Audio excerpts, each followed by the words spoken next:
Bon, ben voilà, je propose de commencer maintenant. Donc, bienvenue à toutes et tous pour ce deuxième webinaire sur la question des réemplois, donc plutôt orienté vers la commande publique et les bailleurs sociaux.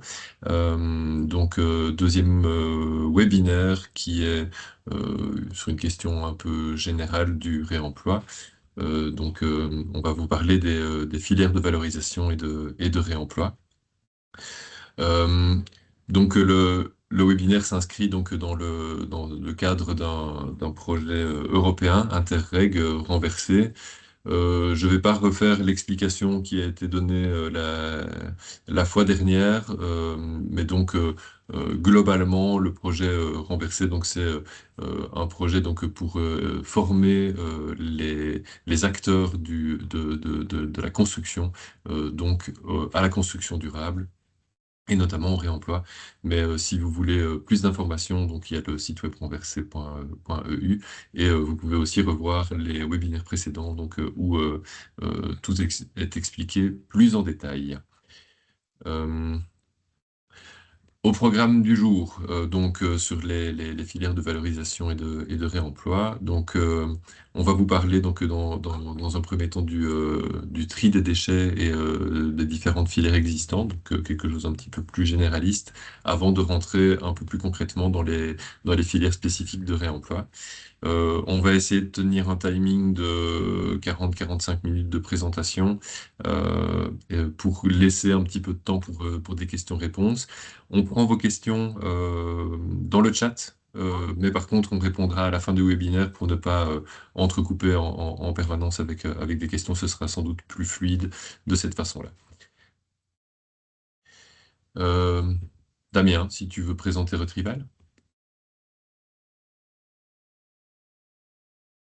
Micro ouvert, c'est mieux. Bonjour à tous. Je ne ressens pas la photo qui est là. Oliver est mon collègue. Je m'appelle Damien Verhaver. Je suis co-gérant de l'entreprise Retrieval. Retrieval est une coopérative d'économie sociale basée à Charleroi, en Wallonie, qui est spécialisée dans le tri et la collecte de déchets euh, et qui a développé depuis une dizaine d'années maintenant un service de déconstruction sélective et de valorisation des éléments du bâti. On a une approche circulaire sur les bâtiments qu'on démonte et qui sont en vente via le site cornermat.be. Voilà. Merci Damien. Et donc, le deuxième intervenant, ben, c'est moi. Je travaille à la Fédération Ressources, Fédération des entreprises sociales et circulaires, à Bruxelles et en Wallonie. Les entreprises que nous représentons font de la collecte du tri et de la valorisation principalement du réemploi de biens et de matières, dans différentes filières, notamment les matériaux de construction, mais pas uniquement. Donc, il y a aussi les textiles, les déchets électriques, électroniques, les objets du quotidien, etc. Et nous travaillons en collaboration aussi avec Retrieval, qui est membre de la fédération, sur la question des matériaux de construction. Et nous sommes tous les deux partenaires opérateurs du projet renversé. Rentrons dans le vif du sujet, si j'y arrive. Voilà. Le tri des déchets et les différentes filières. Donc, on va commencer par voir rapidement ce qui a trait au tri des déchets sur les chantiers, les différentes filières qui existent. Donc, comme je le disais en intro, c'est une partie un peu plus généraliste. Et on rentrera en seconde partie dans le détail de quelques filières de réemploi spécifiques. Alors, petit rappel pour être sûr qu'on se comprenne bien pour la suite.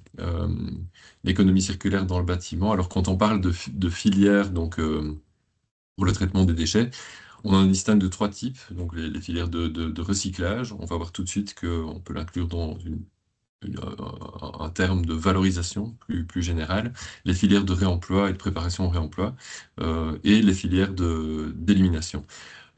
Les filières d'élimination, on ne les verra pas dans ce webinaire. C'est la mise en enfouissement dans les centres d'enfouissement technique ou de l'incinération sans récupération d'énergie. On ne verra pas ça parce que ça ne nous concerne pas. On va se focaliser principalement sur les filières de réemploi, mais on va quand même voir ici les filières de recyclage. Quand on parle de recyclage, en fait, on parle de valorisation. Et donc, on voit donc dans la valorisation, donc il y a le recyclage et autre valorisation. Dans autre valorisation, on va classer principalement la valorisation énergétique. Mais donc, on voit donc dans ces deux schémas que les filières de valorisation, donc dans l'échelle de l'Hansing qui est en haut à gauche, donc on voit que c'est l'étage 3 et 4, et le réemploi, les filières de réemploi, on va les avoir à l'étage 2. Donc l'échelle de Lansing, pour rappel, elle se lit donc de haut en bas, de la filière la plus vertueuse à la filière la moins vertueuse. On a le même schéma donc avec la stratégie des 9 R, où on voit que la valorisation se trouve aux étages inférieurs, donc étage 8 et 9, alors que le réemploi se trouve plutôt à l'étage 4. Donc on voit bien que les filières de réemploi, ben, c'est ce qui nous intéresse. Nous, on est dans des boucles plus vertueuses, mais voilà, c'est un petit rappel pour ceux qui n'étaient éventuellement pas là la fois passée. Petit rappel aussi, donc l'économie circulaire appliquée au secteur du bâtiment.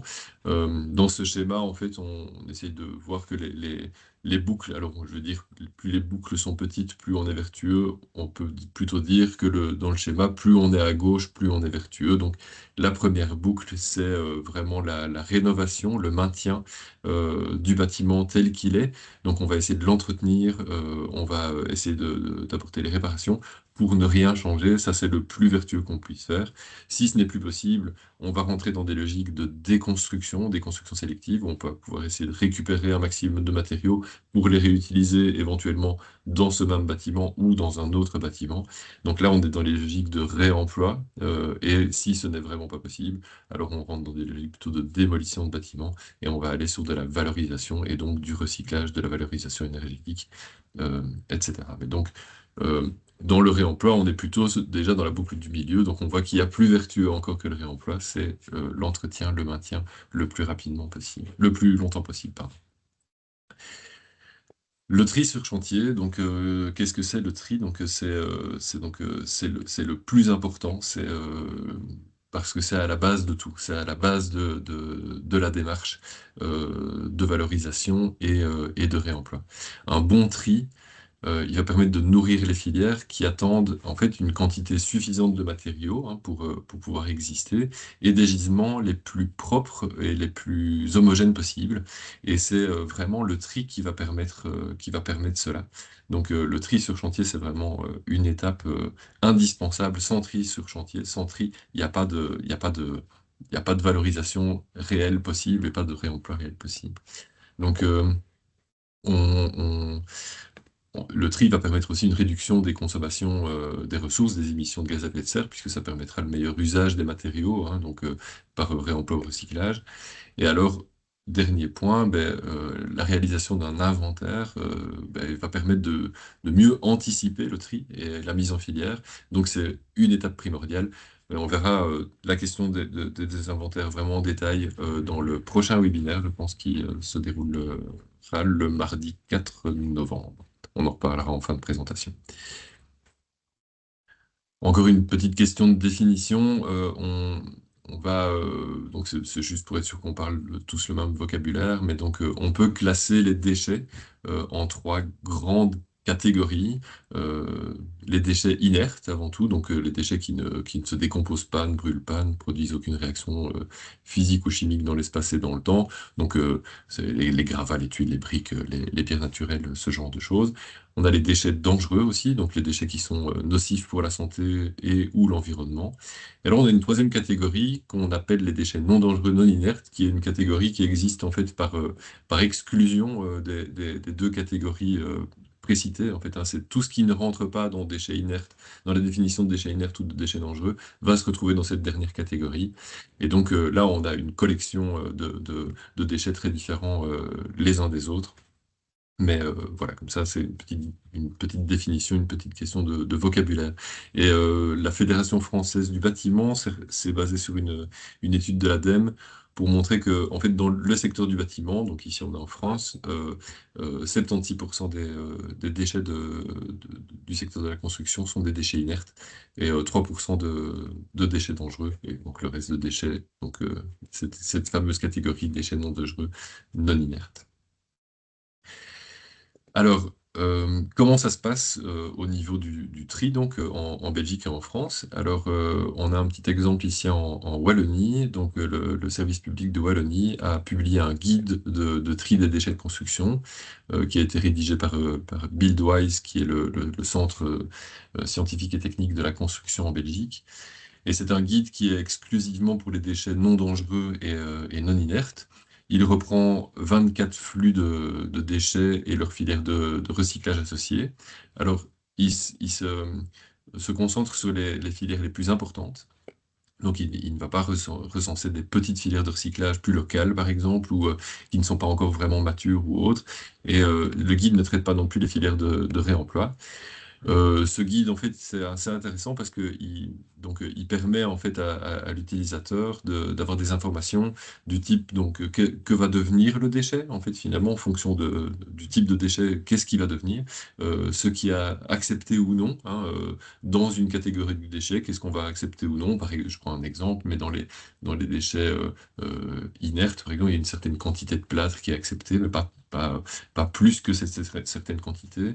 Euh, on va retrouver aussi des informations sur le contenant qui est utilisé pour collecter le déchet, comment le déchet est acheminé vers le site de recyclage, des infos sur les coûts de traitement, sur où se situe la filière, sur éventuellement le site web du recycleur, etc. Donc c'est un chouette outil pour démarrer donc vraiment sur chantier. On analyse un petit peu les déchets donc qu'on va générer en fait par la déconstruction et ou la démolition. Et alors on va pouvoir déjà envisager quelle filière prendre finalement pour valoriser au mieux les déchets qu'on va générer.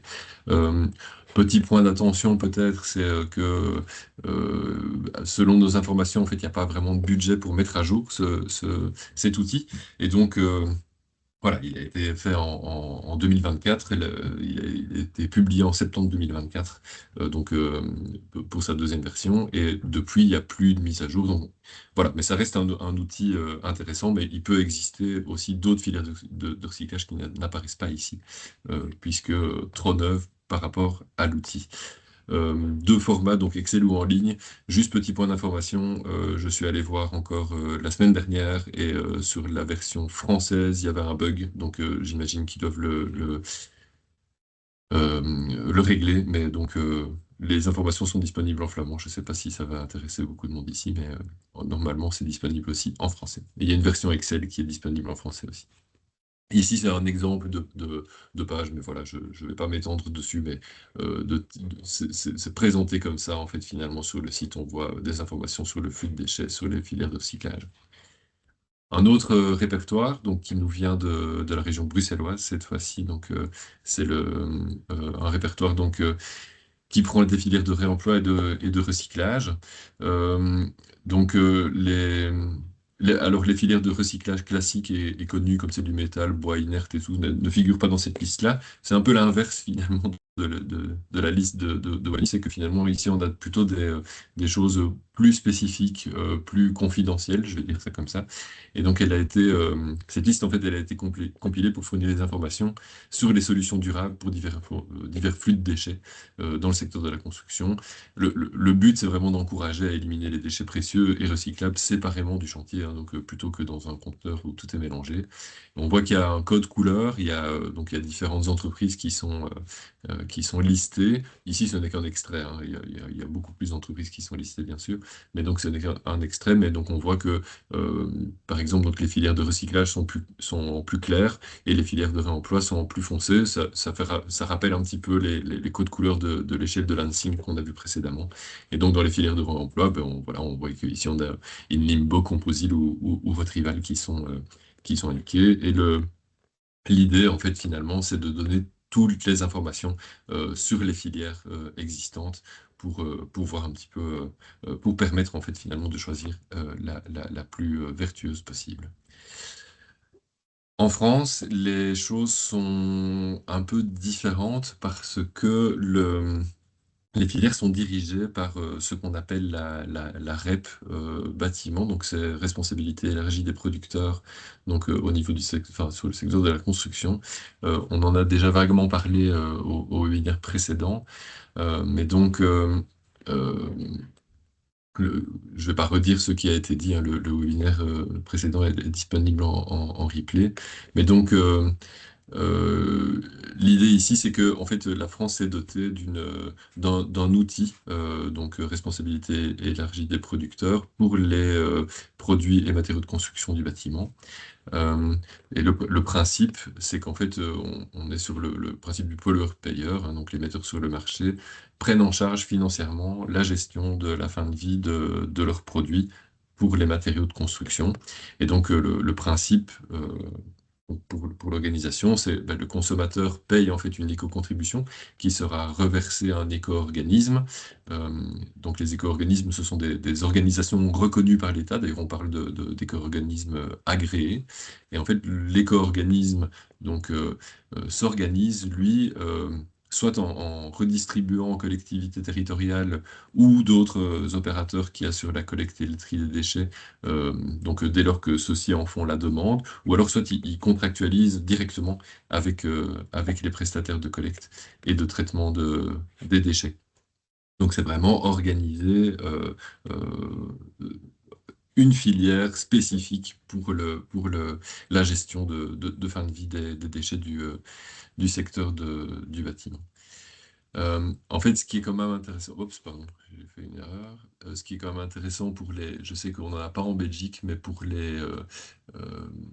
pour les Belges, donc dans l'audience ici, c'est quand même assez intéressant parce que de manière générale, l'Europe est de plus en plus en train d'exiger finalement qu'il y ait des responsabilités élargies des producteurs pour de plus en plus de produits. Et donc, on imagine que pour les matériaux de construction, ça arrivera aussi en obligation donc à tous les États membres et donc en Belgique aussi. Donc c'est intéressant de voir comment c'est organisé, comment ça fonctionne, même en France. On va faire euh, le petit exercice ici, c'est regarder un petit peu comment ça fonctionne et finalement ce que ça cherche à atteindre. Alors ici, les dias suivantes, donc elles sont basées sur un webinaire qui a été réalisé par Remix Réemploi et Matériaux et un bureau d'avocats, donc Scov Avocat. Vous aurez à la fin de la présentation, enfin, pas aujourd'hui, mais sera à disposition sur le site de Renversé la présentation avec tous les liens cliquables. Donc, si vous voulez plus d'informations, etc., vous les aurez donc en suivant tout ça. Ici, je vais essayer de synthétiser les informations sur les raids bâtiments. Euh, donc en France, le démarrage opérationnel donc de la REP a été donc c'était en mai 2023. Et donc, le principe, hein, donc pour essayer d'expliquer le schéma, ben, c'est les fabricants de produits et matériaux de construction du bâtiment, donc versent une contribution financière à un éco-organisme agréé. Je vais peut-être essayer de prendre ça, donc je ne vais pas y arriver. Voilà, donc verse donc ici aux éco-organismes agréés. Il y a actuellement 4 éco-organismes agréés, donc Valobat Éco-Minéraux, Éco-Maison et Valdelia, et alors un éco-organisme coordinateur qui coordonne l'ensemble et s'assure de la cohérence des principes mis en place par les éco-organismes agréés. Et il s'assure aussi que les objectifs légaux sont bien atteints. Donc, les éco-organismes agréés, ils ont différentes tâches, hein. Ils doivent financer le ramassage et le nettoyage des dépôts sauvages des déchets du bâtiment. Ils doivent financer aussi et mettre en place des points de reprise gratuites, des collectes des déchets des produits et matériaux de construction. Euh, il y a des objectifs de recyclage et donc ils doivent garantir aussi une certaine densité de maillage territorial, hein, donc de ces points de collecte. Et c'est quand même assez dense, ce qui demande, puisque je crois que c'est 10 km dans les zones fortement peuplées et 20 km dans les zones moins densément peuplées. Donc ça veut dire quand même un certain nombre de points de collecte en tout. Euh, qui doivent être atteints. Donc le maillage complet doit être atteint d'ici 2030, je crois, dans mon souvenir. Mais donc c'est au fur et à mesure, évidemment, on n'a pas demandé aux éco-organismes de mettre en place tout d'un coup.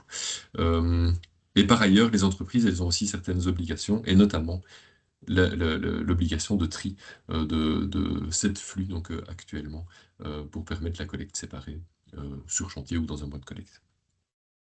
Et donc, actuellement, la REP propose donc une reprise gratuite pour l'entreprise. Au niveau des consignes de tri détaillé, donc en fait c'est l'OCAB, donc c'est l'organisme coordinateur, hein, donc qui a défini, en tout cas qui en a la responsabilité.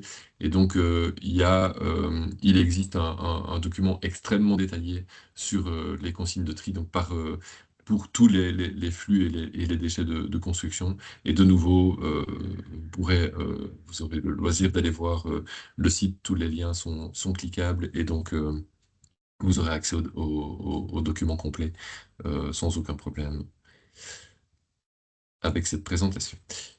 Euh, Au niveau, donc au-delà des filières de valorisation, hein, donc de recyclage, de valorisation énergétique, il y a aussi des objectifs de réemploi qui sont donnés par la REP PMCB. Et donc c'est des objectifs minimaux de PMCB qui sont usagés, qui doivent faire l'objet d'une opération de réemploi ou d'une opération de préparation en vue de la réutilisation. Et donc, on voit que les objectifs, c'est 2% fin 2024 et 5% fin 2028. Ça pose quelques difficultés actuellement, on le verra ici un peu plus loin, mais, mais clairement l'intention est là, c'est qu'on essaye d'augmenter la part de réemploi des produits et matériaux de construction du bâtiment au fur et à mesure. Donc pour rappel, on l'avait vu au webinaire numéro 1, c'est que actuellement on a des bonnes estimations et donc on sait que c'est environ 1% des matériaux de construction, donc des déchets de construction qui sont réemployés à l'heure actuelle. Ce qui n'est quand même pas. Enfin voilà. Donc les objectifs sont quand même assez ambitieux. Euh, donc chaque éco-organisme agréé définit lui-même les conditions pour atteindre les objectifs réemploi. Et donc ici, on a repris dans cette dia quelques exemples, hein, c'est pas exhaustif, mais de dispositifs qui sont mis en place, ben, notamment des appels à projets hein, spécifiques, soutien réemploi ou autres, des soutiens spécifiques, des offres de formation au réemploi, etc. Donc les éco-organismes ont une liberté d'action, en fait, finalement. Ils ont une obligation de résultat, mais ils ont une liberté d'action pour atteindre ces résultats. Donc, ben, une évaluation mitigée, hein. Il y a eu un rapport du ministère de la Transition écologique donc, qui évalue toutes les filières REP, que ce soit textile, déchets électriques, électroniques, mais aussi produits et matériaux de construction du bâtiment. Et en fait, il voit que pour cette fraction-là, donc pour les matériaux de construction, ben, les résultats sont quand même très mitigés. 40% des déchets soumis à REP y échappent à la REP. Il y a 50% qui ne sont pas encore recyclés. Les sanctions qui devraient être appliquées ne le sont quasiment jamais, ni envers les fabricants, ni envers les éco-organismes. L'efficacité des mesures, les leviers mis en place par les éco-organismes n'ont pas été prouvés. Donc jusqu'à présent, c'est vraiment un bilan mitigé. Et donc il y a des solutions, des pistes de solutions qui sont proposées pour améliorer ça. Déjà, ils demandent pas de nouveaux flux, donc de déchets spécifiques, donc matériaux de construction, parce que vu que pour le moment on s'en sort déjà pas trop, il faut pas complexifier les choses. Et alors aussi peut-être la création d'une instance de régulation des filières REP. Donc, afin de regrouper, d'exercer de manière plus indépendante les fonctions de régulation, les équilibres concurrentiels, ça pose quand même beaucoup de problèmes, et la gestion des différends, contre les sanctions. Alors, la dernière dia pour moi, donc vraiment, il y a des questions qui se posent sur l'avenir de la REP. Et cette information, elle est assez récente, hein, ça date vraiment du mois de septembre enfin, et octobre donc, de cette année. Donc, il y a vraiment manifestement des problèmes de coûts. Donc, c'est une filière qui va mal parce qu'elle n'est pas rentable. Et donc, ils estiment que c'est dû à l'accélération de la collecte des déchets dans le cadre de la REP matériaux de construction, qui a entraîné une hausse significative des coûts. Et donc, le ministère de la Transition écologique a donc prononcé aussi un moratoire donc, pour essayer de modifier ça, modifier les conditions pour la rendre soutenable. Donc, notamment, par exemple, ils remettent en question le principe de gratuité, particulièrement pour des filières qui, semble-t-il, fonctionnent déjà assez bien, comme par exemple pour les inertes, les gravats, etc. C'était des choses qui existaient avant REP, où les entrepreneurs payaient pour l'évacuation des déchets, et ça ne posait pas de problème. Il y avait, la filière était bien rodée, etc. On a rendu le principe gratuit, ce qui engendre des coûts, en fait, finalement, qui pourraient éventuellement être évités, et donc on pourrait dégager des moyens pour financer d'autres plus petites filières moins matures. Je laisse maintenant la parole à Damien qui va vous parler des filières de réemploi de manière plus spécifique.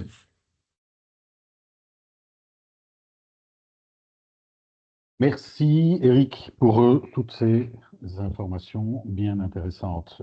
Donc comme Eric l'a dit, on va essayer de rentrer un peu plus dans le détail sur les filières de réemploi à proprement parler. Tu peux passer, hein, Eric. Euh,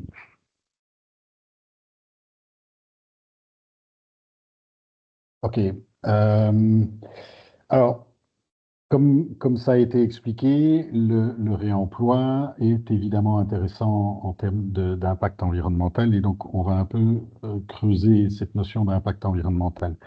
Avant tout, je voudrais quand même insister sur le fait que par rapport au réemploi, à la réutilisation ou le recyclage, il y a encore quelques vides juridiques ou quelques uniformisations à faire au niveau européen, puisque la réglementation n'est pas tout à fait claire sur la notion de réemploi, la notion de réutilisation ou la notion de recyclage, la notion de déchets et la notion de produit. Toutes ces notions sont parfois encore un peu floues, il y a des zones grises là-dedans et en plus, s'il y a bien une directive européenne qui a été, qui est sortie, cette directive européenne demande à être transposée dans les différentes réglementations nationales et évidemment, la directive n'est pas toujours transposée de la même manière d'un pays à l'autre. Donc, la réglementation liée à la définition de ces notions n'est pas toujours la même entre la France, la Belgique et même au sein de la Belgique entre la Wallonie et Bruxelles. On ne va pas rentrer dans ces détails-là, il faut juste savoir qu'il y a encore un vide juridique euh, qui, qui est là et qui ne facilite pas nécessairement notre travail.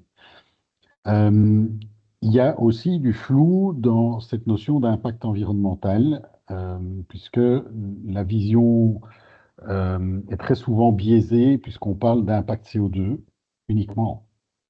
Alors que si on veut réellement mesurer l'impact environnemental, il y a énormément d'autres points qui pourraient être visés. Et donc, c'est très difficile de chiffrer exactement ou de comparer un impact environnemental d'une opération à une autre ou d'un matériau à un autre qu'on aurait récupéré. C'est encore, c'est vraiment compliqué d'objectiver une opération. Si on fait une opération de déconstruction sélective avec du réemploi sur un bâtiment et qu'on cherche à mesurer l'impact environnemental de cette opération, c'est pas évident. Il y a quelques règles qui ont été mises en place. Il y a des bases de données qui existent, comme la European LCA Standard. Il y a l'outil Totem, qui est un outil, pour une fois, fédéral belge, qui est pas mal foutu. En France, il y a la base de données INIES, qui est assez complète avec des données d'impact environnemental. Mais du coup, c'est très compliqué en fonction de la base de données qui est utilisée par un opérateur ou l'autre. C'est très compliqué de comparer. Effectivement, il faut aussi pouvoir se baser sur les sources de données qui sont utilisées pour mesurer cet impact environnemental. Quoi qu'il en soit, tu peux passer. Euh, Quoi qu'il en soit, dans tout ce travail-là, il faut réussir à donc comparer des pommes et des pommes. Euh, si on ne se base, même si on ne se base que sur le CO2, la source de données, la base de données, que ce soit INIES ou que ce soit la fiche producteur de- la fiche technique du producteur du matériau à l'initial, mais ne vont pas nécessairement donner exactement les mêmes données. Il y a des bases de données qui sont payantes, il y en a qui sont gratuites. Et donc, c'est toujours compliqué d'aller chiffrer ça. Ici, c'est un outil, c'est un exemple d'outil en fait, mais il y en a plein d'autres. Il faut juste voir que les données ne sont pas toujours très probantes. Ça n'empêche que c'est intéressant de le faire. On va le voir plus tard. Tu peux passer. Euh, moi, en fait, j'ai une vision et chez Retrieval, on est plutôt des opérateurs terrain. Donc, on a une vision très, très pragmatique du réemploi. Et en fait, c'est le graphe que vous voyez à droite qui, pour nous, est le plus important. En fait, quand on regarde l'impact environnemental d'un matériau, ici, c'est un graphe qui est issu de l'outil Totem. Totem permet de mesurer l'impact environnemental d'un complexe. Donc, je ne sais pas, vous avez un complexe brique de parement, PU, bloc de béton ou crépi ou structure bois. Vous pouvez le comparer avec un autre complexe de façade qui serait crépi, XPS et poteau-poutre en bois ou autre chose, ou chambre, tout ce que vous voulez. Et donc, il y a moyen de comparer l'impact environnemental et l'impact énergétique, enfin, la performance énergétique de différents complexes. Le seul défaut de Totem, c'est qu'il ne, pour le moment, se consacre principalement à l'enveloppe du bâtiment et pas à ses parachèvements. Bref, Totem permet de faire des comparaisons d'impact et de performance. Et ici, on voit en bleu que l'impact principal d'un matériau, ben, il vient de sa production. Donc, moi, j'ai une approche très pragmatique et avec beaucoup de bon sens. En moyenne, sur les matériaux de construction, 60% de leur impact environnemental est issu de leur production. Donc, à partir du moment où on ne les produit pas, on a un gain environnemental de 60%. C'est un raisonnement pas l'absurde, tout à fait d'accord. C'est très empirique, tout à fait d'accord aussi. Mais ça montre bien l'intérêt du réemploi. Après, si vous voulez affiner sur l'impact réel, que ce soit du CO2 ou autre, ben, il faut creuser évidemment avec tous les défauts et le manque de précision ou la difficulté de comparer des pommes et des pommes en fonction des bases de données qui sont utilisées. Donc voilà pour cette notion d'impact environnemental. Tu peux à nouveau passer. Alors, en fait, quoi qu'il arrive, et normalement vous l'avez déjà vu au premier séminaire, et c'est quelque chose qu'on va vous répéter systématiquement, quand on veut faire du réemploi, le plus important, et si vous n'avez qu'une seule chose à retenir de la présentation aujourd'hui et même des suivantes, c'est le premier schéma qui est là au-dessus. Si vous voulez faire du réemploi, il faut évidemment anticiper, il faut évidemment trier, il faut évidemment mesurer. Tout ça, ce sont des évidences. Mais en fait, là où la majorité des opérateurs se plantent, et nous, on s'est planté une paire de fois, c'est tenir compte de l'entièreté de la chaîne de valeur liée à la déconstruction. Et on entend trop souvent que la solution, c'est de mettre en contact le propriétaire d'un bâtiment et un acheteur potentiel de matériaux. Et on entend, oui, mais si on les met en contact, en fait, l'architecte ou le maître d'ouvrage d'un côté et de l'autre côté, un entrepreneur qui cherche 50 portes ou 50 WC, si on les met en contact, l'affaire va être résolue. En fait, absolument pas. Et ça ne fonctionne pratiquement jamais comme ça. Parce qu'il faut toujours tenir compte de l'entièreté de la chaîne de valeur qui est reprise ici. Donc il y a l'inventaire, la déconstruction, le transport, le stockage, préparation, réemploi, la vente et la remise en œuvre. Et je voudrais peut-être même rajouter en plus dans ce schéma-là la notion d'extraction. Euh, Parce que l'extraction, pour moi, c'est le fait de sortir un matériau qui a été démonté, de le sortir du bâtiment pour pouvoir le transporter, le stocker, le préparer au réemploi et le revendre. On s'est rendu compte, en fait, sur pas mal de chantiers, on parle de gros chantiers, hein, de chantiers de bâtiments de bureaux de plusieurs milliers de mètres carrés, on s'est rendu compte que, en fait, l'extraction du matériau qui a été démonté proprement coûte, dans la plupart des cas, la même chose, voire plus cher que sa déconstruction à proprement parler. Et donc, si on oublie cette étape-là, ça plombe complètement le modèle économique ou la rentabilité de l'opération de construction, de déconstruction. Et donc, c'est relativement important de garder en tête cette chaîne de valeur de la déconstruction parce qu'en fait, elle va conditionner tout le mode de réflexion sur le choix. Est-ce que ce matériau-là, on l'oriente vers du réemploi ou on l'oriente vers de la valorisation, matière ou énergétique, ou est-ce qu'on l'oriente vers le recyclage? Une notion qui est aussi assez compliquée, sur laquelle on travaille et on va continuer à travailler dans le cadre du projet renversé, c'est la notion de nomenclature ou de classification des matériaux. Un architecte travaille avec un cahier des charges type bâtiment et un mode de réflexion en fonction de où se trouve le matériau. Il va distinguer les menuiseries intérieures, menuiseries extérieures, sanitaires, HVAC, etc. Et un opérateur en déconstruction ne travaille pas du tout comme ça, et un opérateur en recyclage ne travaille pas nécessairement avec la même nomenclature ou la même classification. Et donc, c'est pas évident de communiquer entre les différents opérateurs puisque les classifications sont différentes. Euh, et donc, il y a tout un travail à faire là-dessus pour réussir à faire communiquer des opérateurs pour qu'ils puissent parler la même langue, en fait, et utiliser le même vocabulaire. Vous avez quelques exemples ici, hein. Le CSTB en France distingue 29 familles de produits ou de déchets. Euh, pour le FCRBE, donc, qui est un autre projet Interreg qui est en fait la Bible du réemploi, sur lequel il y a énormément de délivrables intéressants. Ils partent sur 5 grandes familles. Alors, il n'y en a pas une qui est bonne, il n'y en a pas une qui est mauvaise.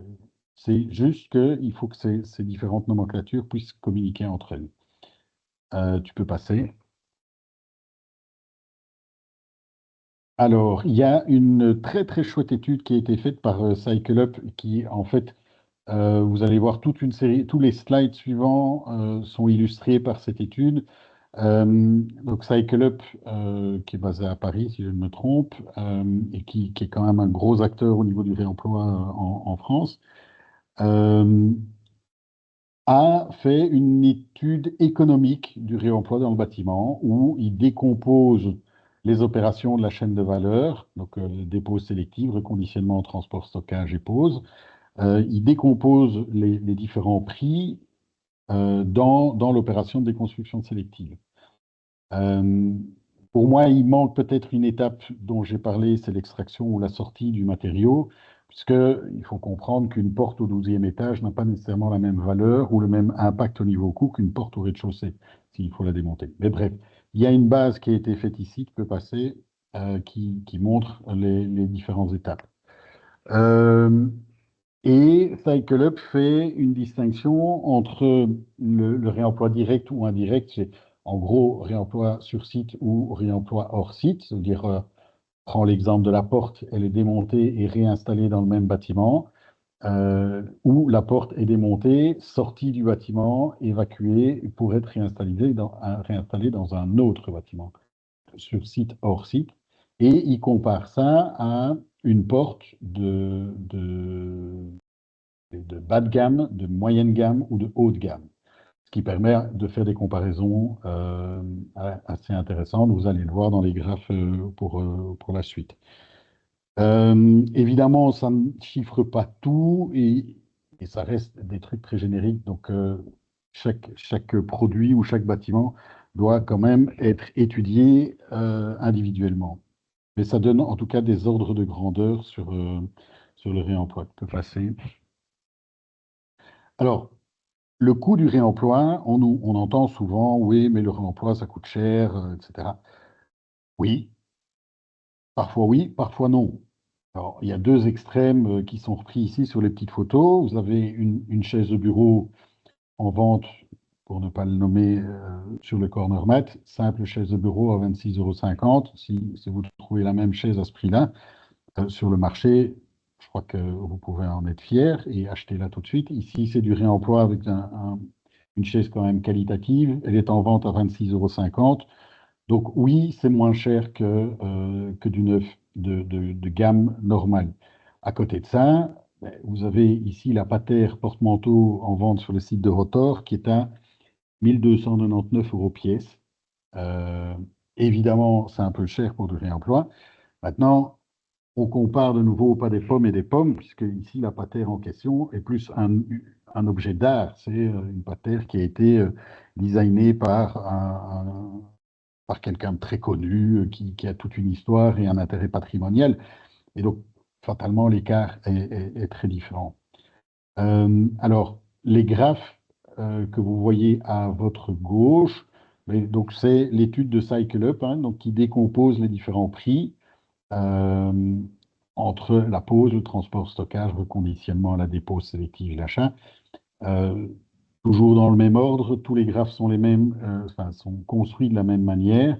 Et vous avez le réemploi du flux en direct tout à fait à gauche et comparativement le neuf haut de gamme. Alors, je ne vais pas passer en revue tous les éléments qui vont passer par la suite, sinon on est parti pour 1 heure, mais ça illustre bien en général le basculement du coût entre les opérations de reconditionnement ou les opérations d'achat.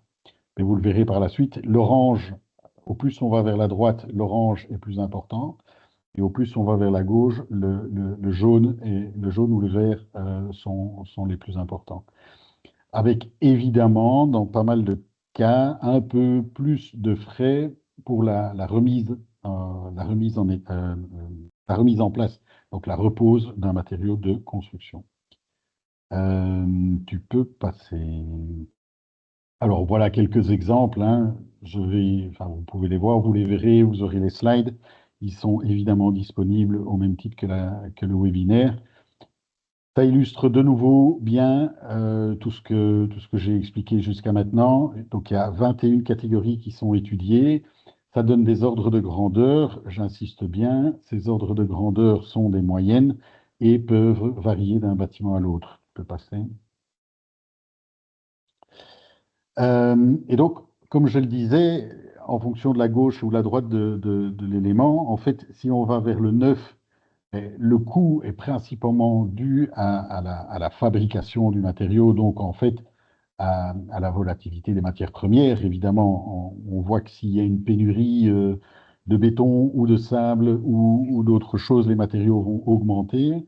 Par contre, sur le réemploi, c'est souvent la main-d'œuvre qui fait le coût principal, d'où l'intérêt, en fait, pour une entreprise d'économie sociale et solidaire à s'intégrer dans ce type de dynamique, puisque c'est la main-d'œuvre qui est le plus important pour eux.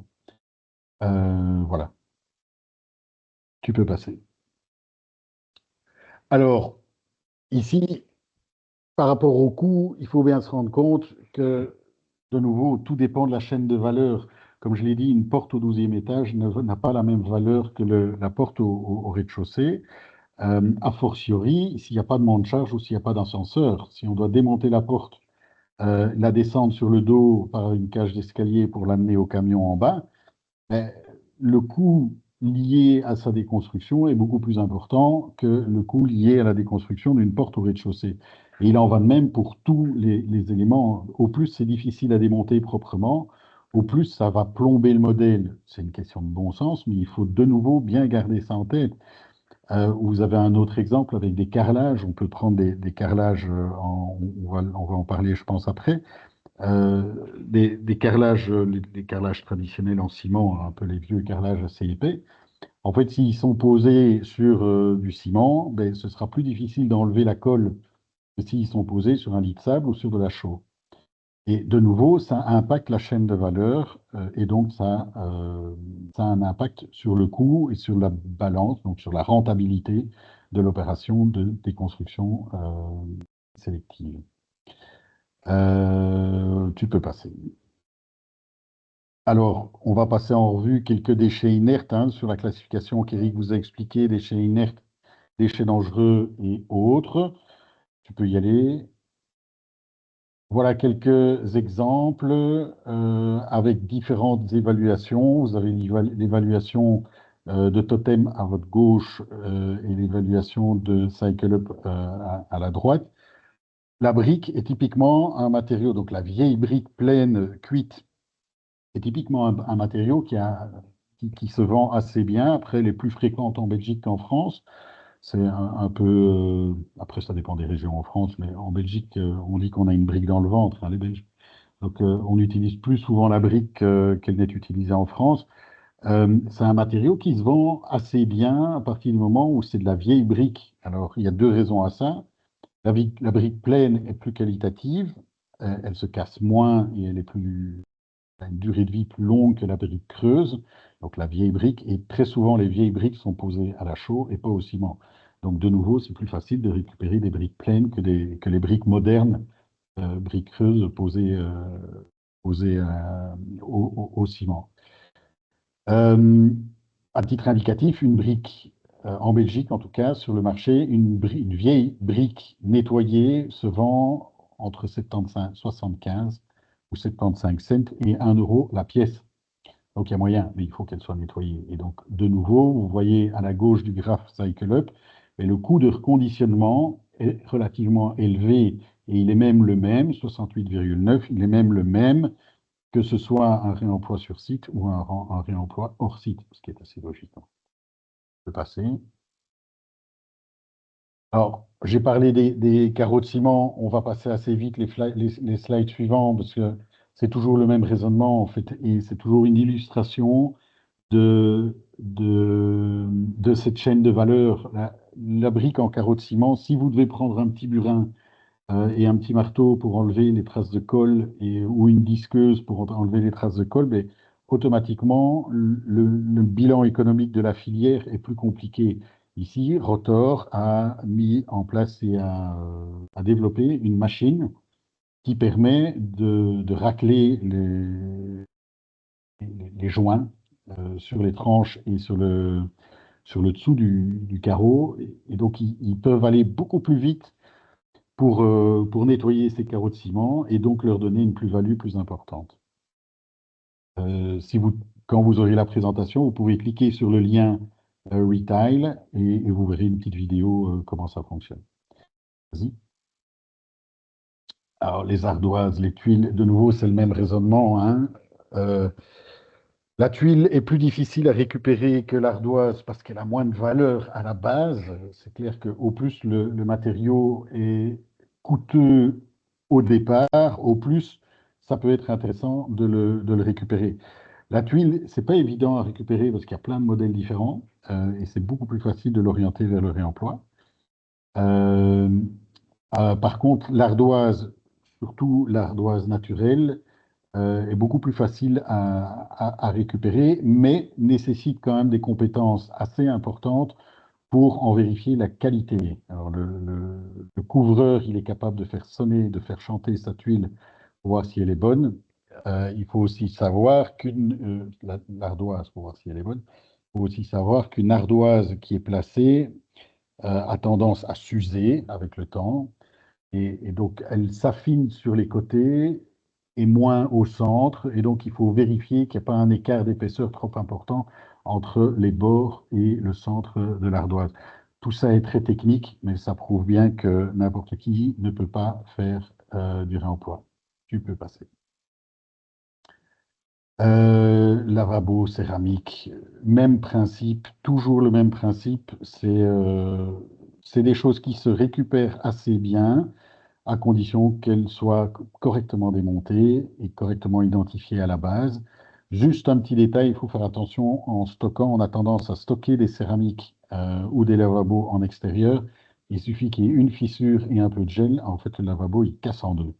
On a fait l'erreur. Donc de nouveau, l'intérêt dans la chaîne de valeur de prendre soin du stockage. Retenez juste cette chaîne de valeur, je vais vous le répéter 50 fois, mais c'est vraiment le plus important pour évaluer le bilan économique d'une opération de déconstruction sélective ou évaluer une filière de réemploi. Tu peux avancer.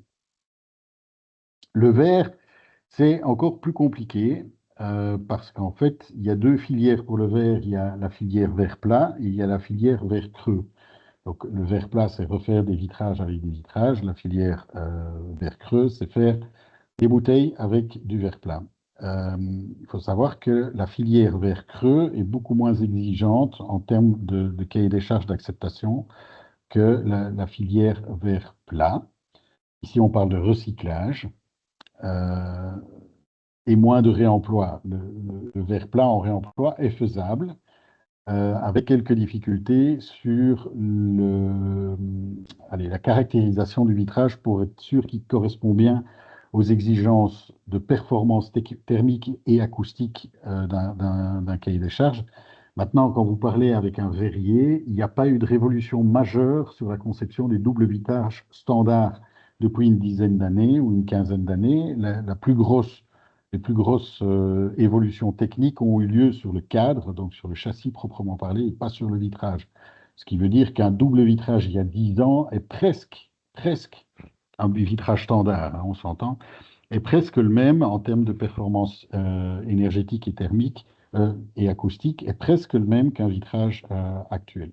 Par contre, tous les verriers sont forts demandeurs de broisille parce que ça leur permet de baisser la température du four pour fondre le sable et pour fabriquer du nouveau verre. Donc il y a un gain énergétique énorme.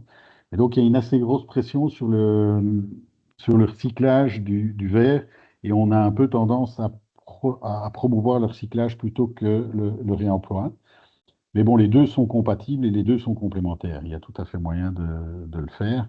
Et il y a aussi une autre filière sur le verre qui est la refabrication de laine de verre, ou oui, donc d'isolant à partir de verre.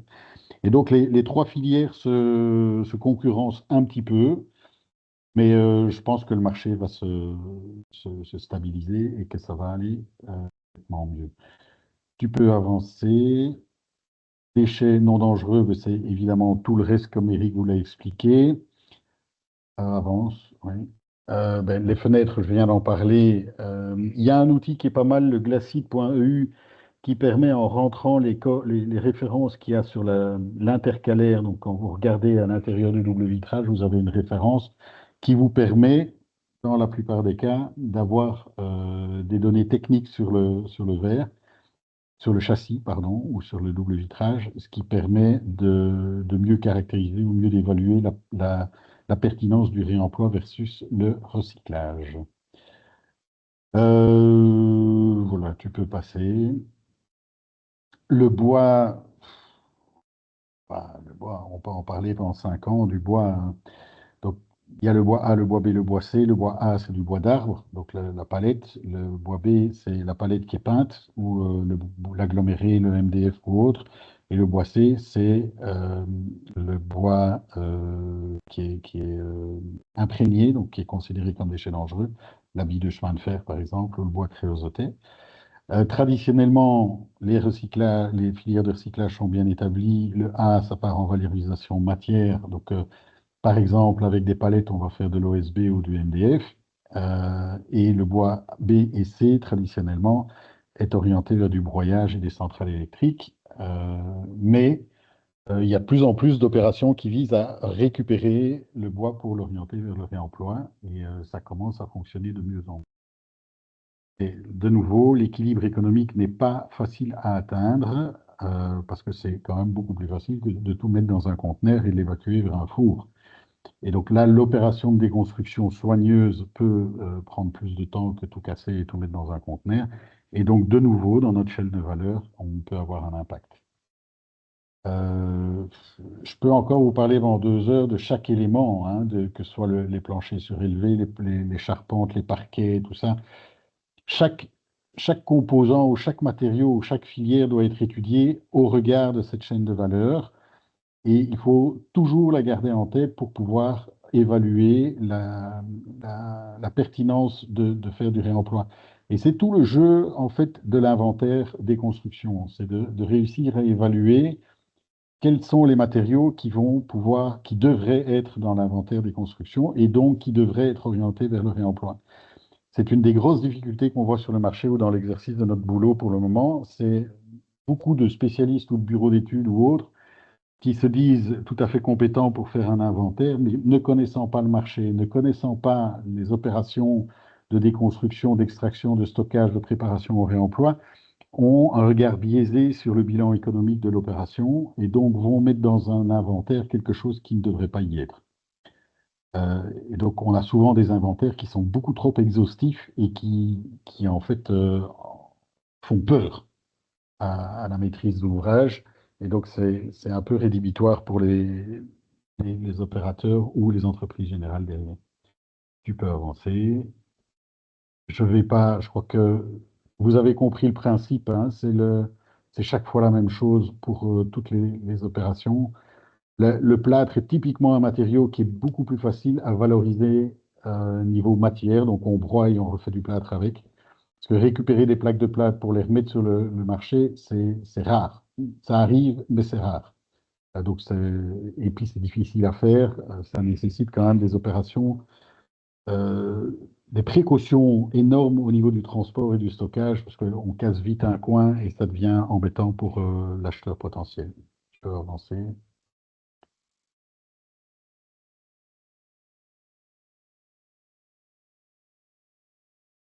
Les isolants, oui, de nouveau les isolants.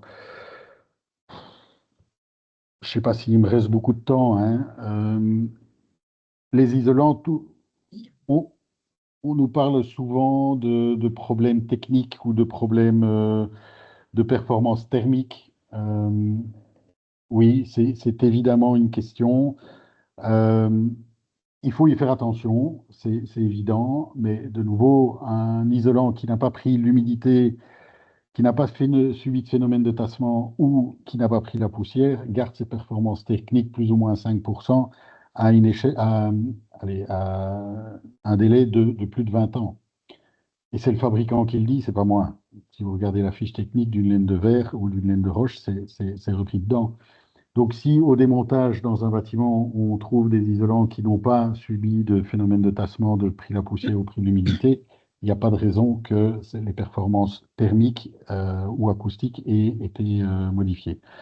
De nouveau, c'est du bon sens, mais bon, c'est toujours un problème quand on en parle avec un architecte ou un maître d'ouvrage. Il y a moyen de contourner ces exigences-là, et donc le réemploi est tout à fait possible pour les isolants, et il est même de plus en plus fréquent. Vas-y. Damien, excuse-moi, je prends la Oui. parole. Il est un petit peu plus de midi. Je ne sais pas si tu en as encore pour longtemps ou si on... Moi, je pense que le principe, vous l'avez compris, c'est le même mode de réflexion. Tu fais bien de m'arrêter parce que je suis capable de parler jusqu'à demain pour de prendre les chaque questions matériau. Ouais. éventuelles. Donc, tout à fait d'accord avec toi pour qu'on s'arrête là. Je ne pense pas qu'il y ait, voilà, ce qu'il faut tenir en compte. Retenez juste le schéma à la fin, c'est le plus important. Et pour le reste, on va prendre les questions. Alors, je vais donner la Oui. parole à Anne qui avait une question. Normalement, je viens de lui donner la possibilité de parler. Anne, Madame Cantino. Oui, Oui, vous m'entendez? c'est ça. Oui, bonjour. Oui, voilà, bonjour. En fait, j'avais une question pour Damien, enfin, ou une idée de ce qu'on pourrait faire concernant justement la récupération des briques en terre cuite. Pas spécialement des briques ayant un intérêt ou un passé patrimonial intense, mais dans le fait de les réutiliser pour d'autres constructions sur site, puisque nous, on avait fait un essai qui s'était avoué, enfin, révélé un échec parce que les briques étaient, comme tu l'as dit tantôt, enrobées de ciment, vu que ça avait été une pose au Oui. ciment.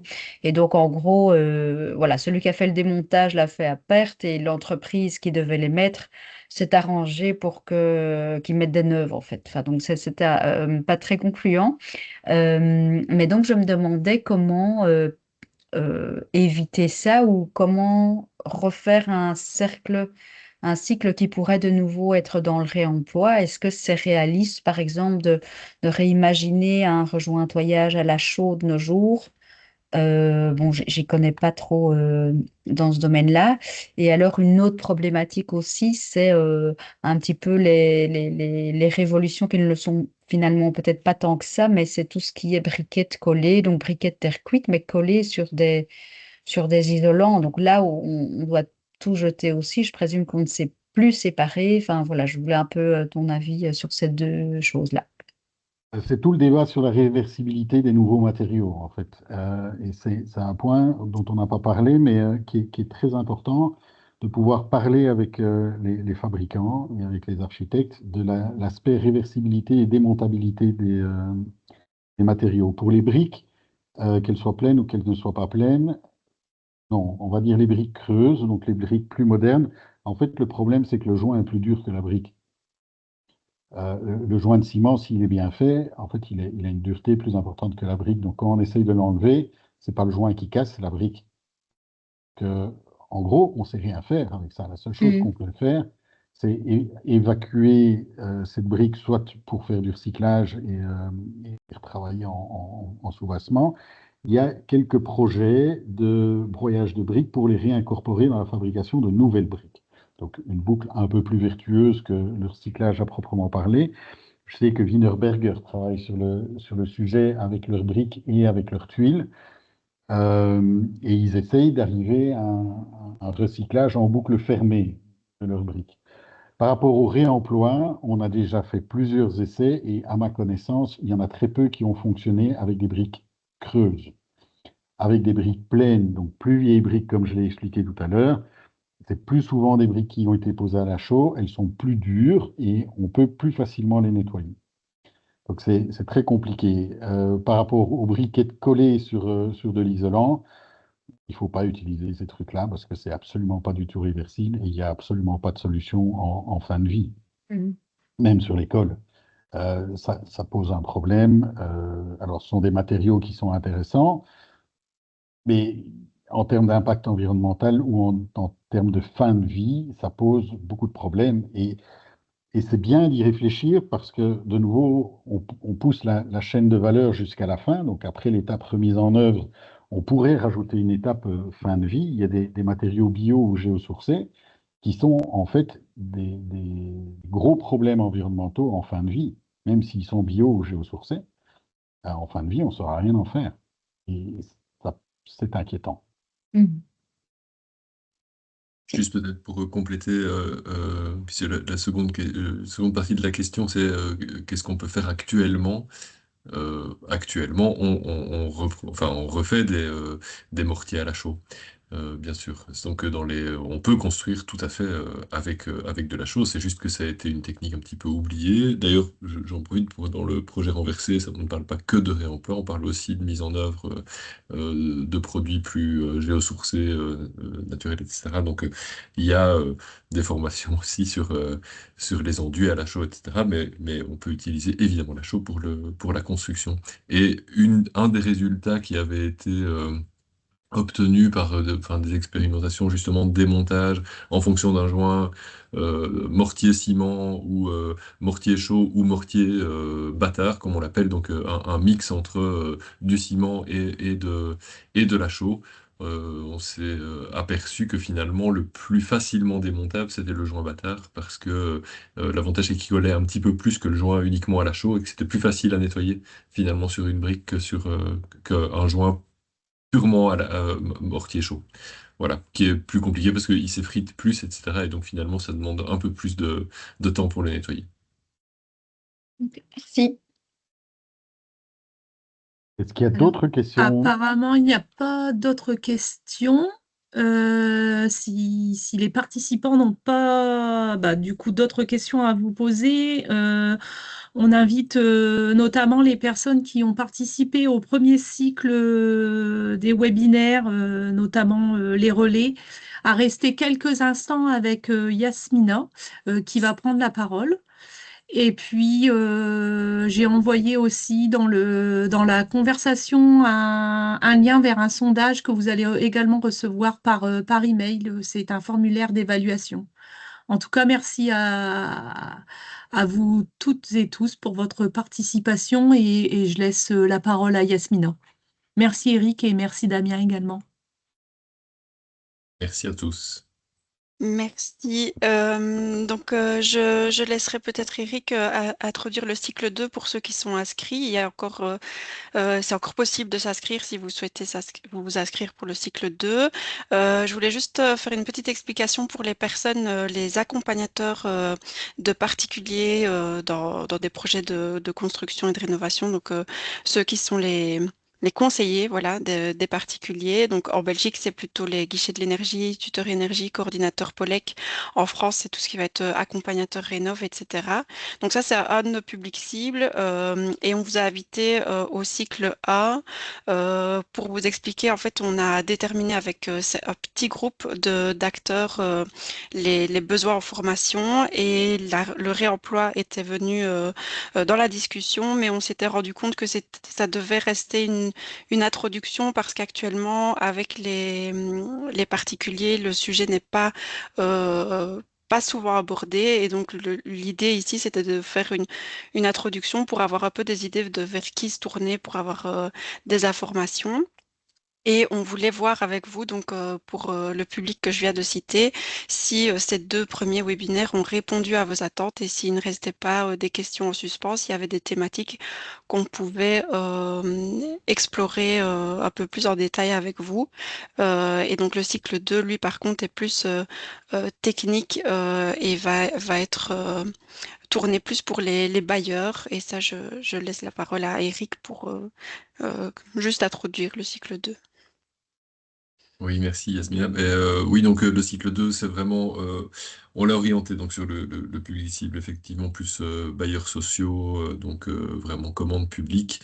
Et donc on va commencer par donc mardi dans 2 semaines, donc un webinaire complet sur l'inventaire. Donc c'est vraiment essayer de voir donc à quoi il sert et comment le réaliser, hein. Damien a déjà teasé aujourd'hui en disant qu'il y avait 1000 façons de réaliser un inventaire et qu'elles n'étaient pas toutes bonnes. Euh, donc, euh, donc voilà, voir les points d'attention en fait finalement sur comment réaliser vraiment un bon inventaire, vers qui se tourner aussi. On va essayer de donner des pistes, hein, pour voir quels sont les acteurs en fait finalement qui sont capables de réaliser des bons inventaires. La suite, on va faire vraiment un focus sur le côté assurantiel des matériaux de réemploi. Donc vraiment c'est un changement de paradigme, le réemploi, même si c'est une pratique finalement qui est très ancienne, elle revient seulement. Et donc actuellement, dans le cadre assurantiel actuel, euh, il y a des spécificités liées au réemploi. Et donc on va essayer de voir ensemble comment faire pour lever les difficultés liées à l'assurance des matériaux de réemploi. Et le dernier webinaire sera sur vraiment le cahier des charges. De nouveau, on axe ça très fort sur bailleurs sociaux, donc on essaiera de venir avec des exemples vraiment typés de cahier des charges en Wallonie et en France pour voir un petit peu comment intégrer le réemploi dès le départ pour permettre vraiment de réaliser des ouvrages avec un maximum de réemploi. Voilà, mais donc on essayera, hein, donc comme je l'ai dit, vraiment de venir avec des exemples vraiment très spécifiques liés au bailleur. Après, je dis pas que c'est toujours faisable, mais en tout cas, on essaye de faire ça comme ça. Voilà, merci. Donc, Voilà. on va laisser la possibilité aux personnes qui participent au cycle 2 de se déconnecter et les personnes donc, que j'ai citées, les acteurs que j'ai cités, si vous pouvez rester 5 minutes pour nous faire un petit retour. On va euh, activer les micros de ceux qui seront encore présents pour qu'on puisse discuter.